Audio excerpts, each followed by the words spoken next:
Hey guys, welcome back. Today is Friday, February 6, 2026, and in this video, we're going to walk through what is actually developing in the 2026 midterm elections using real indicators, not just speculation. So let's begin with one of the earliest signals analysts watch for: incumbents not choosing to run again. As of right now, there are 51 House incumbents not seeking re-election, 30 Republicans and 21 Democrats. When an incumbent leaves, a district becomes more competitive because the advantages of name recognition, fundraising networks, and prior victories disappear. Open seats are simply more vulnerable than defended ones. Now, here are two announcements that stood out this week. Georgia Congressman Barry Loudermilk announced he will not run for re-election in 26, and shortly after, Nevada Congressman Mark Amodei also announced he's stepping down. When retirements begin clustering, it often signals that members are assessing the upcoming environment very, very carefully.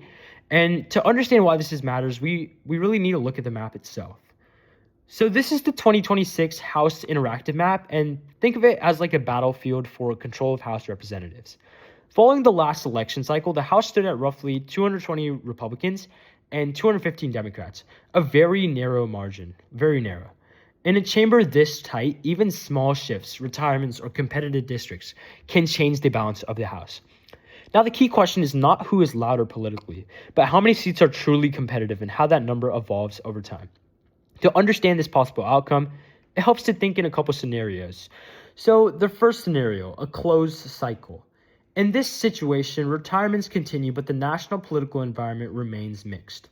The map still stays competitive, and control of the House comes down to a small number of swing districts. In years like this, local candidates and district-level dynamics matter very much so. Scenario number two is a directional cycle. So this occurs when race ratings begin shifting consistently over time. So seats classified as toss-ups move toward lean, and lean seats move towards likely. When this pattern continues month after month, it indicates broader movement across the electoral map. Forecast pages like this allow you to visually track how ratings change and whether the competitive battlefield is expanding or shrinking. And then finally, the third scenario is a map-driven outcome. So even when national vote is close, the distribution of districts can produce a clearer seat outcome. Because of how districts are structured, a small national shift can translate into larger or smaller seat changes than expected. So, which is why the map itself is just as important as national trends. So what indicators actually matter the most as we move further into 2026? So first, the number and location of open seats and whether they're concentrated on one side. Second, the movement of the race ratings over time, because obviously that's one of the best predictors of how people would vote. Third, whether special elections and local results suggest broader trends or isolated outcomes. It usually is either one. Oftentimes, there are also isolated outcomes, so do not let that be the largest swinger. Fourth, the overall stability of the majority when margins are narrow.